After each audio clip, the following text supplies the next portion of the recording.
Sir Amaravati రాజధాని నిర్మాణం కోసం అప్పుడు కేంద్రం 15,000 కోట్లు వరల్డ్ బ్యాంక్ నుంచి అప్పుగా ఇప్పిస్తానని ప్రామిస్ అయితే చేసింది సార్. అయితే ఇప్పుడు వరల్డ్ బ్యాంక్ వెనక్కి తగ్గింది. 15,000 కోట్లు ఇవ్వడానికి మేము ఒప్పుకోమన్నట్టుగా బిహేవ్ చేస్తున్నట్టుగా వార్తలైతే వినిపిస్తున్నాయి సార్. అంటే వరదల్లో అమరావతి మునిగిపోవడం దీనికి కారణం అని చెప్తున్నారు సార్. మరి వరదల ఎఫెక్ట్ అమరావతి పైన ఏ స్థాయిలో ఉందనుకోవచ్చు? మరి ఇప్పుడు వరల్డ్ బ్యాంక్ వెనక్కి తీసుకుంటే పరిస్థితి ఏంటి సార్? ఏం జరిగింది సార్?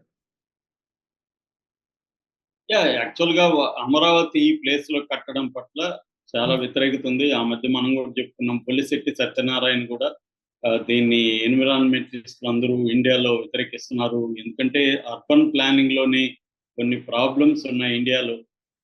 నదులు ఇటువంటివి ఉన్న చోట నదికి ఇరువైపులా 2.5 కిలోమీటర్ల వదిలేయాలి, ఖాళీగా వదిలేయాలి. అక్కడ పోయి కడితే రేపు పొద్దున ఖచ్చితంగా ఆ నగరాలకి ముంపు ఉంటదనేది చెప్తున్నారు. ఇది వాస్తవం. కాకపోతే ఇప్పుడు అమరావతి ఒకదానికే ఈ ముంపుందా? చెన్నై నగరం మనం చూసాము, కేరళలో చూసాము, ఉత్తరాఖండ్‌లో చూసాము, ఢిల్లీలో చూసాము. ఢిల్లీలో మన రావ్ కోచింగ్ సెంటర్‌లో ఏం జరిగింది? బేస్‌మెంట్ మునిగిపోయి అక్కడ పిల్లలు చనిపోయారు గదా! సో, ఇది ప్రతి నగరం ఏదో ఒక ప్రాబ్లమ్‌తో ఉంది. ఆ మధ్య కూడా బెంగుళూరు ఎంత అతలకుతలమైందో చూసాం వాటర్ స్కార్సిటీ. సో, మన నగరాల నిర్మాణాల్లోనే ప్రాబ్లమ్ ఉంది. ఇప్పుడు హైదరాబాద్‌లో హుడా వచ్చినాక కూడా ఇక్కడ చూస్తున్నాం కదా! ఎన్ని చెరువులు ఆక్యుపై చేసేసారో. అంటే నగర నిర్మాణము, ఆ నగర నిర్మాణంలో నదులు, కుంటలు, కాలువలు వీటిని పరిరక్షించాల్సిన అవసరము, వీటి గురించి ఎప్పటినుంచో చెప్తున్నారు. అమరావతితో కూడా ఏందంటే అమరావతికి కృష్ణానది, ఒకవైపు ఇటు బుడమేరు ఇటువంటి ప్రాబ్లమ్స్ అమరావతికి కూడా ఉన్నాయి. ఆల్రెడీ ఇప్పుడు విజయవాడ పరిస్థితి చూసాం.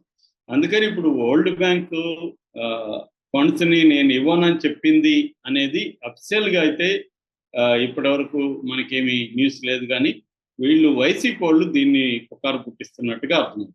ఎందుకంటే అమరావతి ఎఫెక్ట్ అయింది కాబట్టి ఈ రాజధానికి ఇంక ఉండదు అనే ఒక దుష్ప్రచారాన్ని వైసీపీ ముందు నుంచి చేస్తుంది. అమరావతి మునిగిపోయిందని ప్రచారం చేస్తుంది. ఇది కరెక్ట్ కాదని నేను ఆల్రెడీ ఒక వీడియోలో చెప్పాను.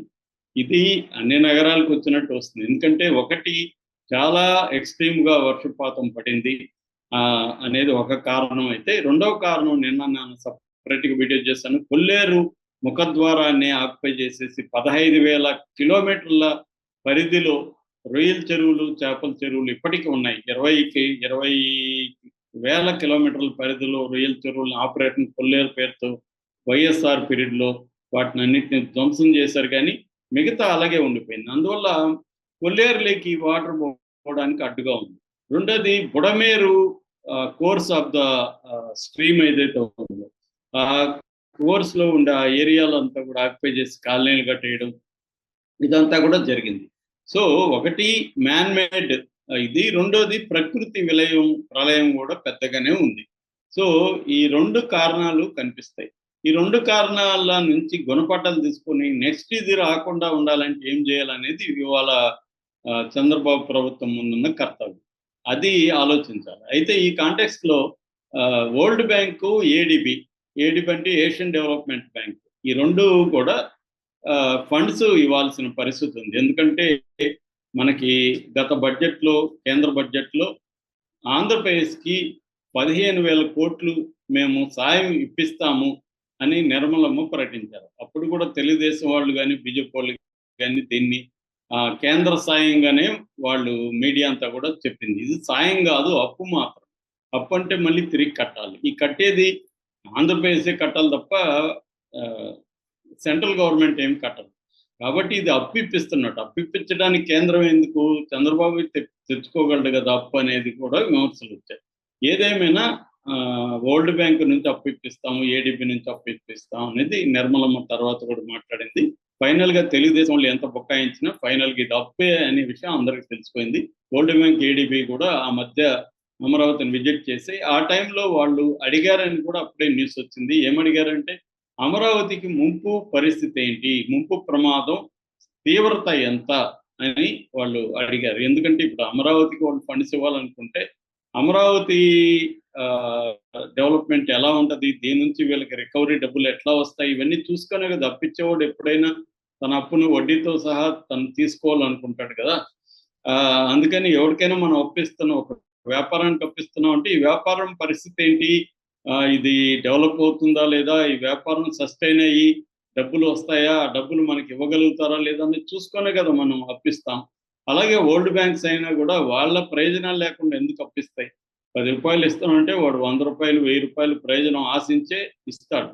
సో అందుకని ఇప్పుడు ఇవాళ థర్డ్ వరల్డ్ కంట్రీస్కి అంతా వరల్డ్ బ్యాంక్స్, ఏషియన్ డెవలప్మెంట్ బ్యాంకులు ఎందుకు అప్పిస్తాయంటే వాళ్ళ ఎకనామీ, వాళ్ళ ప్రపంచంలో ఉండే అతిపెద్ద 500 కంపెనీలకు సంబంధించి వ్యాపారానికి ఈ థర్డ్ వరల్డ్ కంట్రీస్కి సంబంధం ఉంటుంది.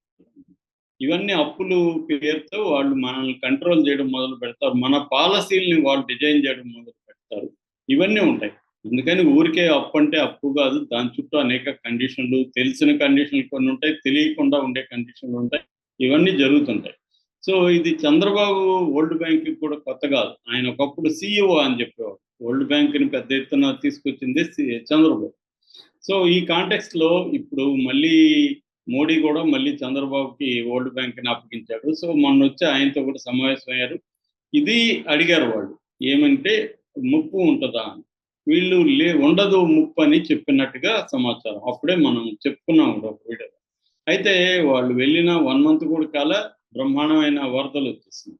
ఇప్పుడు వీళ్ళు చెప్పింది అబద్ధం అనేది వరల్డ్ బ్యాంక్ అడుగుతుంది కదా, మీరు మొన్న ముంపు ఉండదని మీరు మాకు చెప్పారు, ఇప్పుడు చూడండి ముంపు ఉంది కదా, మీరేం చెప్తారు?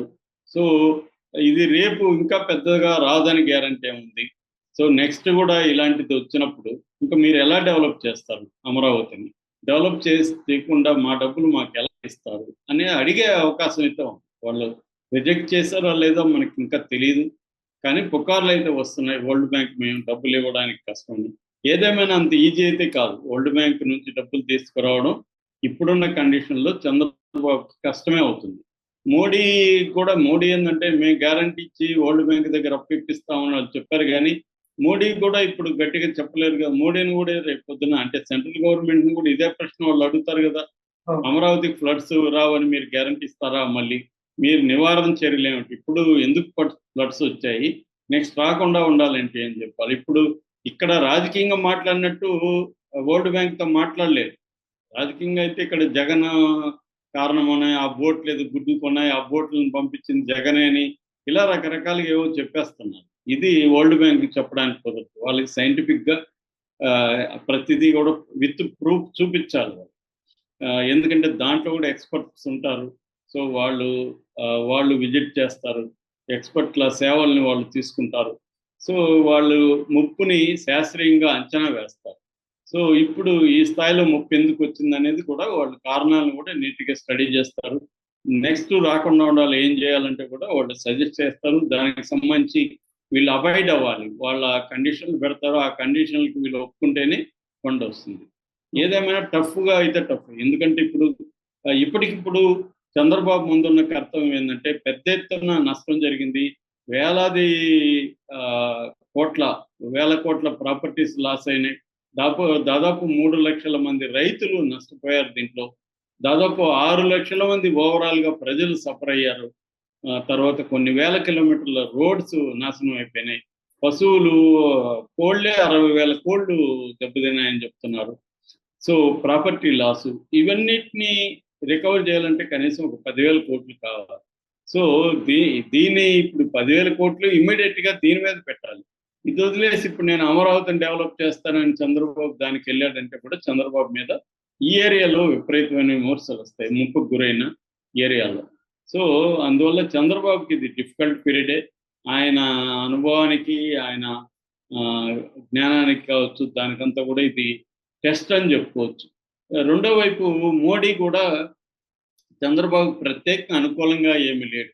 మామూలుగా తెలంగాణకి ఏం హామీలు ఇచ్చారో, తెలంగాణకి ఏం సహాయం చేశారో అదే ఆంధ్రప్రదేశ్కి చేశారు తప్ప అవుట్ ఆఫ్ ద వే వెళ్ళి ఏమి చేయలేదు. ఎందుకంటే చంద్రబాబు మద్దతుతోని లేదు, ఆంధ్రప్రదేశ్లో ఉన్న 21 మంది ఎంపీల మద్దతుతోనే అక్కడ గవర్నమెంట్ ఉంది సెంట్రల్లో. అయినా కూడా ఆంధ్రప్రదేశ్కి అవుట్ ఆఫ్ ద వే వెళ్ళి సహాయం అనేది చేయలేదు. అంటే నేషనల్ కలామిటీగా, అంటే జాతీయ విపత్తుగా దీన్ని ఇప్పటి వరకు డిక్లేర్ చేయలేదు. ఫండ్స్ కూడా ఏం పెద్దగా ఇప్పటి వరకు రిలీజ్ చేయలేదు. ఈ బృందాలు కూడా తక్కువే వచ్చాయి, హెలికాప్టర్లు కానీ తర్వాత నేషనల్ డిజాస్టర్ రిలీఫ్ ఫోర్స్ కానీ వీళ్ళు పెద్దగా ఏమి రాలేదు. ఇప్పుడు కేంద్ర బృందాలు వస్తాయని చెప్తున్నారు. ఒకవేళ పెద్ద ఎత్తున సహాయం ఏమైనా వస్తుందో చూడాలి. ఏమొచ్చినా కూడా 1000 కోట్లు అయితే వాళ్ళు ఏమి ఇవ్వరు. ఖచ్చితంగా ఇస్తే 100-200 కోట్లు చేతులు దులుపుకునే పరిస్థితి కనిపిస్తుంది. ఈ కాంటెక్స్ట్ లో చంద్రబాబు ఈ క్రైసిస్ ని ఎలా డీల్ చేస్తాడు, అమరావతి విషయాన్ని ఎలా డీల్ చేస్తాడు అనేది చూడాలి.